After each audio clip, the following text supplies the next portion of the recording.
Good morning Odisha quick news channel को आपण मानक स्वागत जनाऊँगी। आज हूँ 17 अगस्ट सोमवार। चलतु जाना आज दिन किसी गुरुत्वपूर्ण खबर गुड़िक उपरे।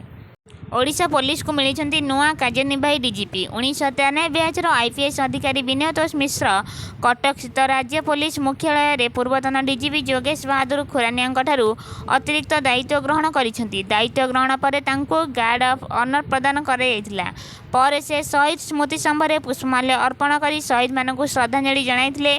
डीजीपी विनोद मिश्र कहते आगामी पार्वण ऋतु को दृष्टि रखी ओडिशा पुलिस प्राय 60,000 कर्मचारी जिला प्रशासन सह समन्वय रखी समग्र राज्य में शांति श्रृंखला और सुरक्षा सुनिश्चित करेंगे। बन्या परिस्थिति में ओड्राफ और जिला प्रशासन सह मिसी लोकों को समस्त प्रकार सहायता जोगाई दिज्व बोली कहते। से आहरी कहते पुलिस केवल एक चाकरी नुहे, यह एक महत् सेवा। लोकों सुरक्षा, नारी सुरक्षा, साइबर अपराध नियंत्रण, संगठित अपराध दमन, निशामुक्त ओडिशा गठन उपर विशेष गुरुत्व दिज्व।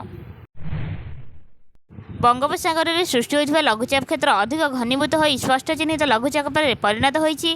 रविवार अपराह्न 2:30 सुधा यह उत्तर पश्चिम बंगोपसागर और यार पार्श्ववर्ती अंचल में सक्रिय रही। वर्तमान यही स्पष्ट चिन्हित लघुचापर प्रभाव पश्चिमबंग और उत्तर ओडिशा उपकूल अनुभूत होती। यार प्रभाव में ओडिशार अनेक जिले में आकाश मेघुआ रहा वर्षार परिमाण बढ़िवार संभावना रही।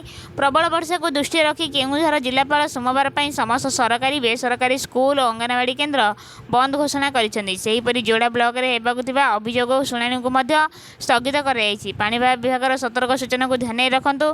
अत्यावश्यक काम नथिले बाहर को जीवाकू एड़ांतु। तातिले चाषी और जेसीबी लगाई काटिदेले घाई।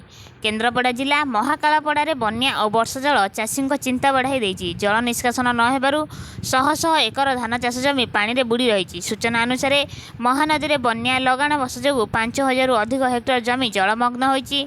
पल्ली केन्तिया, रामनगर, पेटाछेला, कोचिला, बीबी कॉलोनी अंचल में चाष जमी पानी जमी रही। अभियोग होइछि रामचंडी गलिया नदी में निर्माणाधीन सेतु पई होइतिबा माटी और पत्थर बंध जल निष्कासनर बाधक साजिछि। फसल नष्ट होता देखि उत्त्यक्त चाषी मैंने जेसीबी लगाई बंध काटी पानी निष्कासनर व्यवस्था करिसेंती। चाषी मानक अभियोग और ठेकादार मनमुखी कार्य जोगु एही परिस्थिति सृष्टि होइछि। सेमाने शीघ्र स्थायी समाधान और क्षतिग्रस्त चाषी को सहायता देबाकू दाबी करिसेंती। वंदे मातरम विवाद में बीजेपी और कांग्रेस मुहांमुही। केंद्र स्वराष्ट्र मंत्री अमित शाह राजस्थान गस्त समय कांग्रेस को नहीं एक कड़ा मंतव्य करिसेंती। से अभियोग करिसेंती जे कांग्रेस मुख्यालय में वंदे मातरम गान समय सोनिया गांधी यह बंद करने को कहते। यह से एक बड़ भूल बोली कहवा सह देशवासी यह केबे क्षमा करेंगे ना बोली मत देइछंती। अमित शाह कहते वंदे मातरम देशर गौरवर प्रतीक और यह असम्मान करने उचित नुहे। से कांग्रेस को यही प्रसंग में क्षमा मांगवाक आह्वान करिसेंती।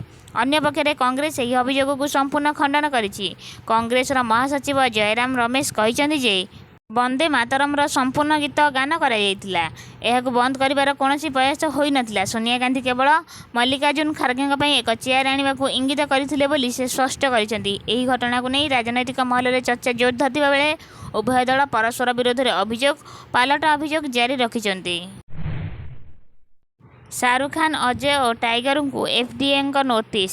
बॉलीवुड तीन चर्चित अभिनेता शाहरुख खान, अजय देवगन एवं टाइगर श्रॉफ अड़ुआ बढ़ी। विमल पान मसला विज्ञापन को नहीं महाराष्ट्र खाद्य एवं औषध प्रशासन अर्थात FDA यही तीन अभिनेता को कारण दर्शाओ नोटिस जारी करिछि। FDA पक्षर 15 दिन मध्य जवाब देवाक कहुई। एथिसह निज निज सोशल मीडिया प्लाटफर्म रू पान मसला संबंधी विज्ञापन हटाइवाक निर्देश दी जाइछि। नचेत आईनगत कार्यानुष्ठान चेतावनी दी जाइछि। FDA कहिछि खाद्य सुरक्षा एवं मानक आईन 2006 धारा 24 अनुଯାयी भ्रामक विज्ञापन और अनुचित वाणिज्यिक प्रचार निषेध एही कारणरू एही नोटिस जारी करा जाइछि। उल्लेखयोग्य जे शाहरुख खान, अजय देवगन एवं टाइगर श्रॉफ दीर्घ समय धरी यही ब्रांडर विज्ञापन में अभिनय करुछंती। एबे FDA यही नोटिस पर मामला पुणी चर्चा को आसी। एही भली प्रतिदिन ताजा खबर पाइबा पई आम चैनल सह जोड़ी रुहंतु। रहिली, धन्यवाद।